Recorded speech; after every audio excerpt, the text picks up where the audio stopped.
Sup. My name is Coflo. Let's catch a ghost with this Feelin It Fridays.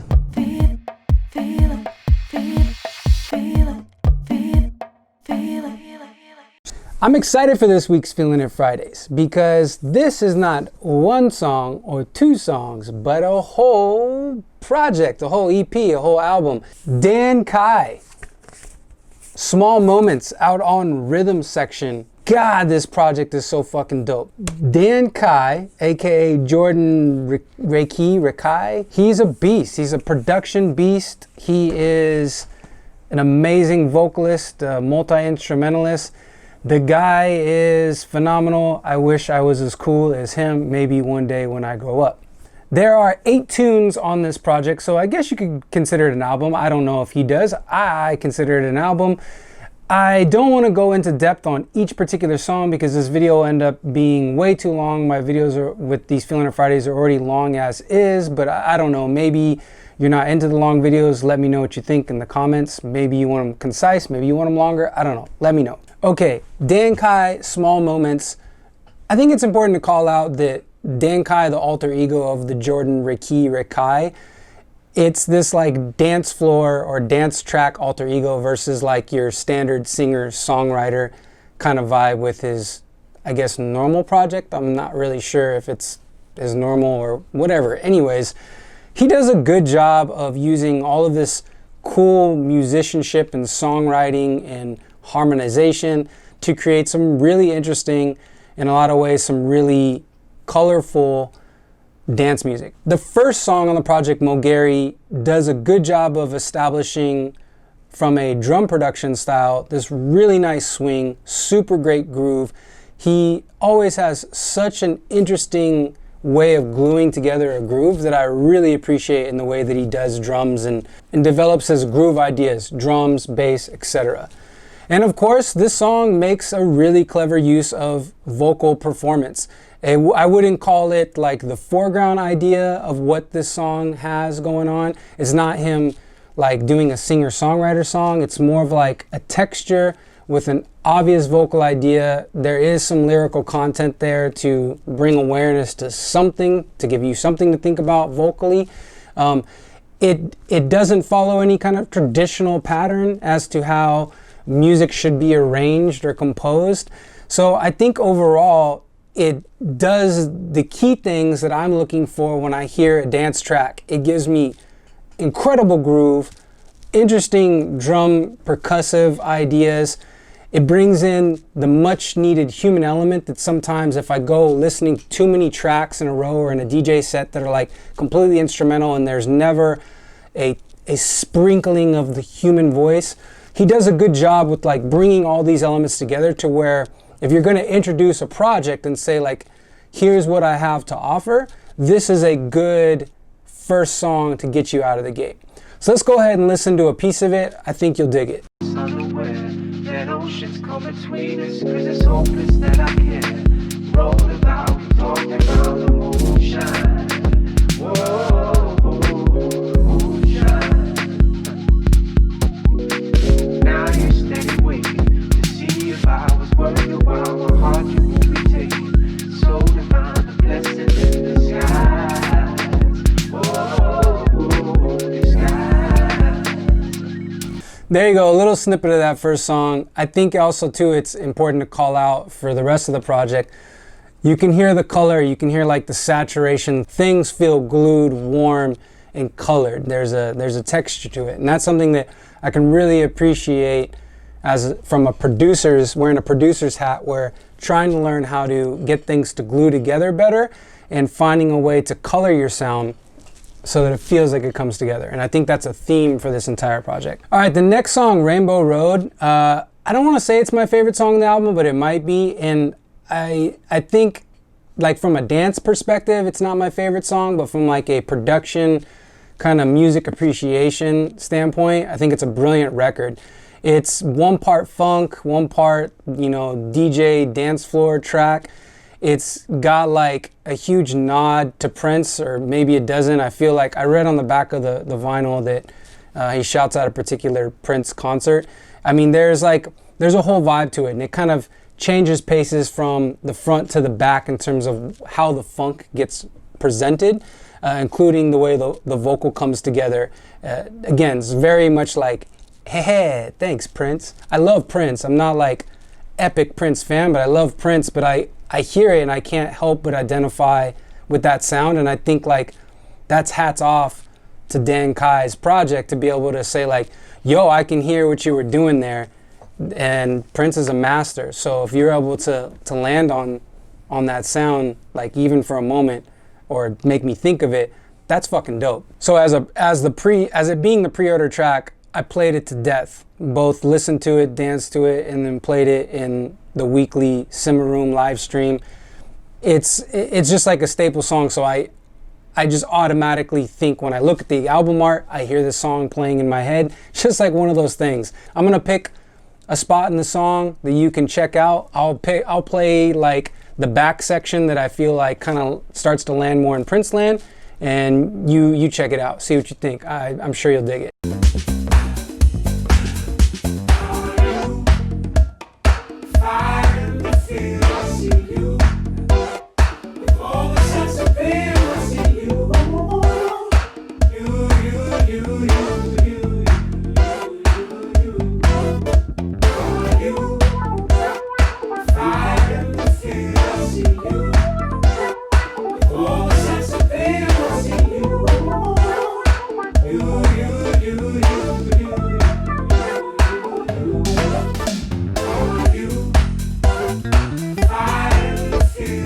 Really interesting, like musically in that section, all of the instruments providing their nuances of funk. Like you hear those little stabs, pew, pew, pew, like those little stabs, like there's moments where it has its little like funk flourish. You have the other lead that's just playing like almost like a counter melody to the melody idea that's in the vocal. The way that he trails up you, like those tails, and kind of bringing you back down to like anticipate the one. And of course, the bass line as the beat kind of drops back in, or the main idea drops back in, has its flourishes. It's just so tastefully done with the funk. I love the record. All right, the next tune as we move along, track 3 is Sober. This might be my favorite dance record, like that I want to dance to, and I think it's because the swing is just right where there's a bit of funk, but it's not extra funky. I'm a fan of funk, but I'm not like a huge like funk dancer. I like stuff that's a little bit, I don't want to say straight. I like syncopated grooving stuff, but I'm still more house than I am like funk in terms of like how I like to dance. So this song kind of pulls back on the funk a bit, but has just enough groove in the vocal idea. It's a little bit more vulnerable. It has the way he has his rhythm set with some of these sustaining vibes and how it creeps in to like latch into the groove that he sets with his backbeat. It just works for me better as like a dance track, and it's one of those tracks that there's something about it. It's the vocal, the texture on his voice. There's almost like pad-like swelling vibe to it. It just calls me in terms of movement. Like I get pulled along and I arrive at a destination constantly being pulled, and I arrive. I'm being pulled, now I'm here. I don't know how to explain it. If you're a dancer and you're listening to this, you probably understand what I mean, where it's like you don't know where you're going, but you definitely want to end up there in your movement. And Jimmy Slide said something like that's what he loved about sliding around in his tap dance, was like it's like I'm paraphrasing, but you're taking a chance and you're just going and sliding somewhere, and that's half the fun, is you never know where you're going to end up. But you have fun once you get there. And I could be completely misquoting him, but it's that I feel like that this song takes me somewhere and I get there over and over again. Let's give a little listen. Give a little listen, see what you think.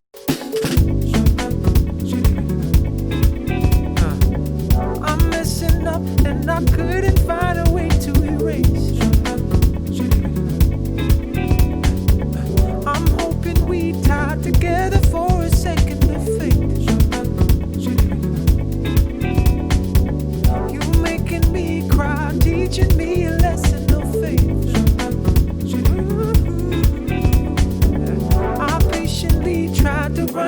another chance with you, baby.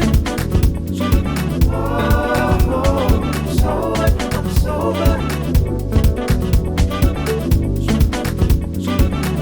You probably see what I'm saying when it comes to that groove and that it just, and it's dance entrapment, damn it. You're setting us up.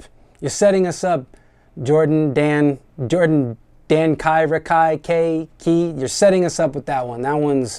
That's dance floor warfare, sir, in the most flower-filled meadow, sunshine and bright smiles kind of way.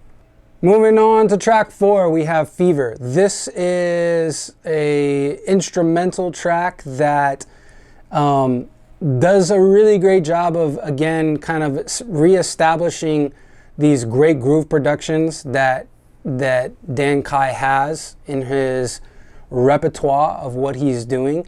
I caught a bunch of his live streams throughout COVID where he kind of shows how he produces things and certain tips of how he does his drums, which I found really interesting, especially with the way that he decides to set groove and syncopation accents and how he lays things back or pushes things forward, and really insightful not only as a producer but also as a dancer, kind of that methodology to how to get that glue in the groove and being able to audio and visualize, understand it.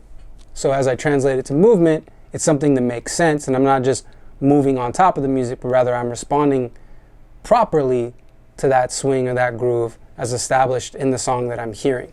The song's arrangement doesn't really necessarily fit any kind of like traditional club roller coaster arrangement.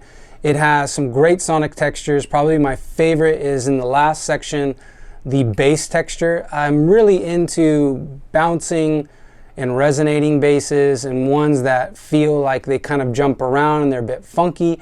I just was really attracted to the texture of the bass as it opened up in kind of the last segment. I think that there's a lot to be said in terms of an instrumental track and all of the kind of sonic wall that he puts up with the instrumentation ideas. But by and large, that last little section, for whatever reason, just calls to me. It's kind of like, I can't wait to hear it.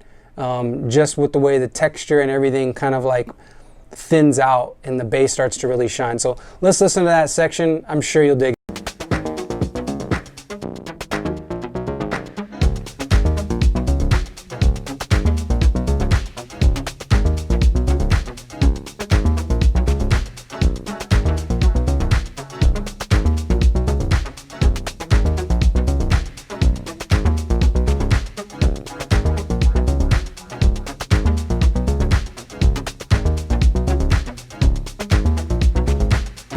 You see what I'm talking about with that bass line? Nice, thick bass line, but it's got that texture, super nice. And you know, another thing to call out since you just heard that section, the syncopation on that piano stab, like where it comes in right before the beat, like it's this little surprise, and even though it repeats and it becomes something that you get used to and it doesn't feel quite as syncopated, those little dubs kind of like reset your brain so that when the syncopation occurs again, when it doesn't have the little dub delays on the stab, it comes back to like, ooh, that's a nice surprise. It's like he doesn't make you forget that it's happening, but it resets the repetition of the surprise in the syncopation, and it keeps making it momentarily fresh again. And that's the kind of stuff that I really look for when I dance, because if I can attach to something like that, and the first time it surprises me and it inspires a way to react to it, if I can either anticipate or know that it's coming back around, I'm going to try and accent that in my dance. I am going to try to illustrate that in some kind of movement. Super dope. The next tune, Moving, which is song number 5 on the project, it has, you know, what I would say kind of more of an anticipated backbeat, where it's kind of like we're really listening to the 2/4 and that kind of like we're landing on it. It's a little bit more sparse to push us into that groove. So it feels more of like breakbeat esque, even though it's not that. It's way closer to funk, R&B, soul kind of vibe. From a dance perspective, it makes me think about that 2 and 4 so much more heavily. And to be honest, that's not really the groove that I'm super into. It's a song super dope. I love how he uses some vocoded ideas in the song. It's still a really well song, but I think from like a dance groove perspective, it's one of the least interesting in terms of what he constructed to inspire me dancing. And of course, the color in this song is second to none, like the rest of the project. You know, I said it at the beginning, the color is everything because it really gives us the landscape as to the sonic palette for the whole project. And it feels so colorfully consistent that it makes me, I like listening to each song even in order because of how the color is treated on this entire project. Okay, so check this out. We're gonna listen to the very end section, which switches over to more of like a 4 on the floor disco kind of vibe, away from that kind of like broken chunky stuff. And again, I don't know, you know, this is like an outro. I don't know if it's considered a B section or it's like a weird misplaced bridge or whatever, a bridge to bridge out to the song. I'm not sure. I think it would be a really cool, I don't know, remix take or something if this particular section we're going to listen to, the roles were reversed and this was like the A part and then all of the broken stuff was more of a B part and you kind of built the track more around a disco vibe. And again, this is just me being selfish to how I may want to dance to it. But I just, you know, you can hear like the flip and it's just, again, a testament to his production chops, to how he can flip the rhythm of the groove and you get like a whole new nice taste for a song. So if Jordan happens to come across this video for whatever reason, please do a remix and invert the idea of this song section and make a track with this and then give us the B part. Anyways, you know what I'm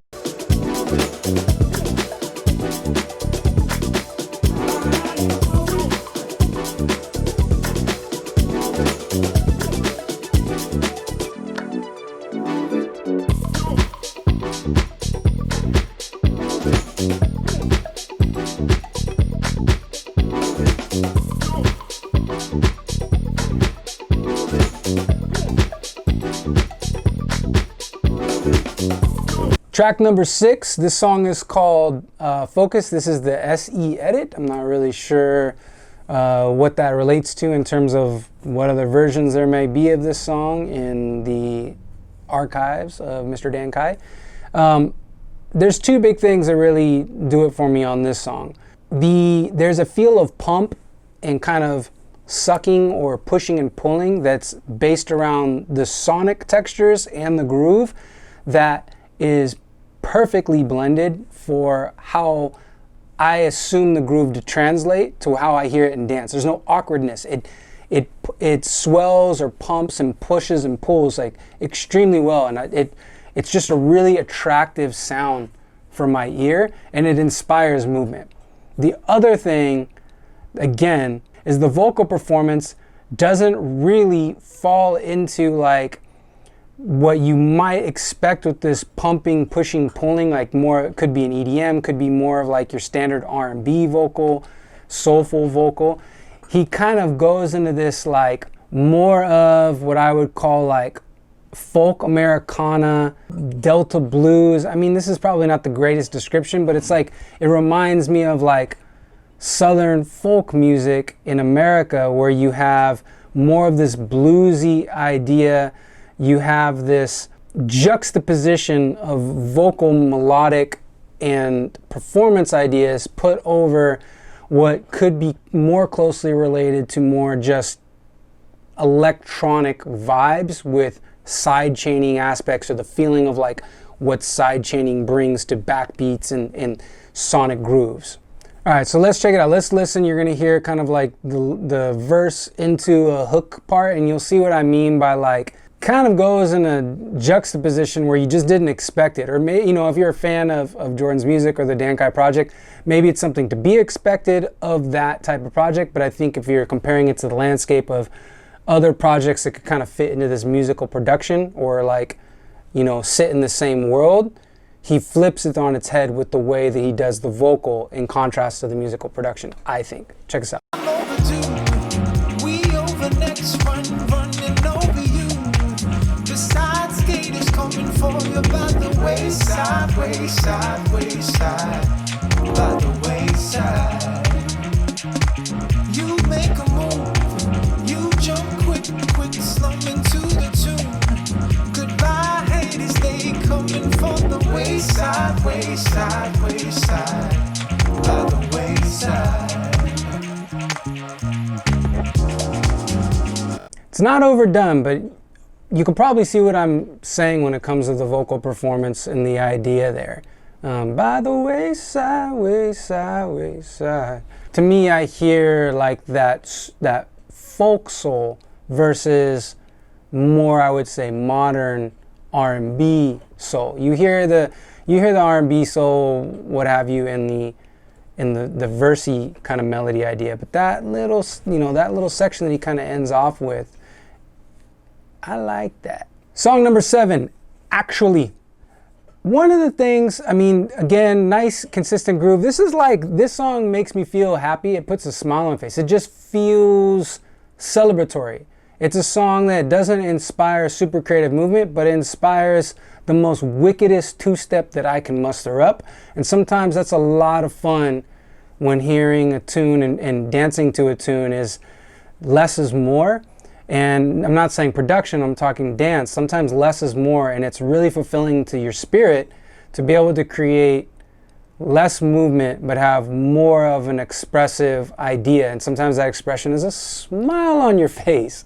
And this song makes me smile. And I think one of the things, if I'm diving into a fan of the Dan Kai brand, one of the things that I just don't really hear is him using a lower register in his voice, and he uses it to kind of set up his vocal lines in this, and I think it's really cool. And it would be interesting to hear stuff that maybe isn't melodic, that he uses that tone of his voice. Maybe that register in his voice isn't his good spot to sing in or to come up with the creative ideas, but I don't know, I kind of feel like I want to hear a whole song him use that texture and kind of throw me for a loop. And yeah, it's super cool. So you check out what I'm talking about, and especially if you're a fan of his vocal ideas, you'll probably appreciate this change of pace.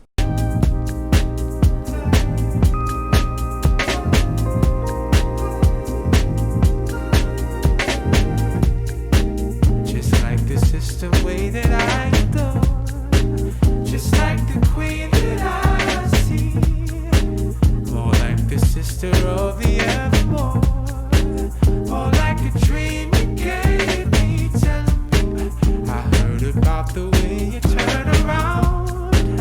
I heard the only teaching. I felt the sunset fall beneath. See what I'm saying? Really cool. You get to hear a difference of his vocal texture, and I don't want to say it's a dry vocal texture either, but before the harmonies come in and stuff, it's there's accompaniment where it comes in and everything, as the voice comes up in register, the harmonies kind of come in and join. And I just think it's really, really cool shake up for this project. And now we've arrived to the last song.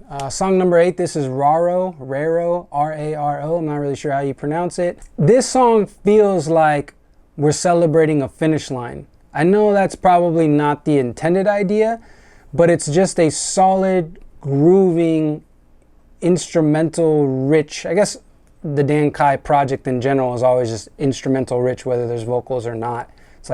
It's the more dance instrumentation is the main focus, I think. Raro just kind of finishes things off. It gets back to a little bit more funk. We're feeling those heavy 2/4 kind of backbeat accents. We're focused on the bounce and obviously some return to the one with that bass line. Again, fat, warm, and heard and felt for a synthetic bass line. That's my shit. This song makes me really want to sit in the pocket, deep, deep like the Marianas Trench, or whatever the name of that chasm is in the middle of the ocean. Not the song idea being deep, but where it sits in the pocket feels deep. Some really cool string ideas. I don't know, these are synthetic, live, what, it doesn't matter. Like, just has a really nice encapsulating string type of sustaining pad vibe, which I feel is the right coloration for what it's like. It's like the cherry on top of the coloration as to way this whole project has been saturated and colored and presented through this sonic lens. And I think it's a great way to end the tune. Great amount of bounce. Probably not my favorite. I'm about to like completely just bug out and wreck shop. It's again, it gives me a little bit more of like the actually feelings where I kind of want to like sit in the pocket and do more with less movement. Yeah, I just think it's a perfect way to end the project. So let's listen to a little snippet.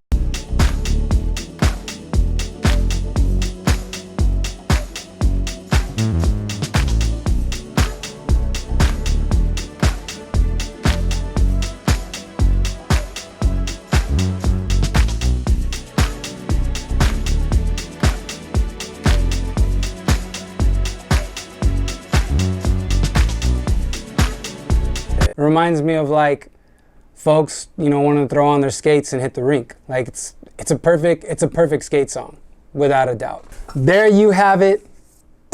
Dan Kai's Small Moments. Look at that cover art, pretty sick. Links below for the Bandcamp to where you can purchase this, whether digitally or maybe you can find some hard copies still. I'm really proud to have this in my collection to sit on my shelf. Great project. I hope you enjoyed the snippets. I hope you're feeling this music. If you have any tunes that you want me to check out, write in the comments and let me know. Maybe there's some stuff I need to be feeling that you're feeling, and we can look at it in a future Feelin It Fridays. Throw me a like if you're into this stuff, and don't forget to subscribe, because every week we got Feelin It Fridays. All right, we'll catch you next Friday. Peace.